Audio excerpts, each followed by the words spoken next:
குடும்ப கட்டுப்பாடுன்னு ஒண்ணு கொண்டு வந்தாங்க.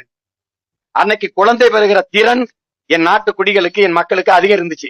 அதை ஒருத்தன 5 பிள்ளை 6 பிள்ளை பெற்றுக்கிட்டு இருந்தான். அதை குறைக்கிறதுக்கு நாம் இருவர் நமக்கு இருவர் ஒரு முக்கோணத்தை போட்டு சவத்துல எழுதி வச்சான். எல்லாருக்கும் தெரியும் நினைக்கிறேன். எழுதி வச்சான். ஆசிரியர்களை பணிக்க இதை கூடுதலா பணியை கொடுத்து கிராமங்கள் தோறும் போய் பெற்றோர்கள்ட்ட இது குறித்து பரப்புரை செய்து குடும்ப கட்டுப்பாட்டுக்கு ஆபரேஷன் அறுவை சிகிச்சை செய்து கட்டுப்படுத்தினாங்க பிறப்பு விகிதத்தை. இது ஒரு 1/4 நூற்றாண்டு 25 ஆண்டுக்கு முன்னாடி. அதுக்கு பிறகு நாம் இருவர் நமக்கு ஒருவர்னு கொண்டு வந்தாங்க. இப்ப நாம் இருவர் நமக்கு அதுக்கு இன்னொருவர்னு கொண்டு வந்துட்டாங்க. அது வேற.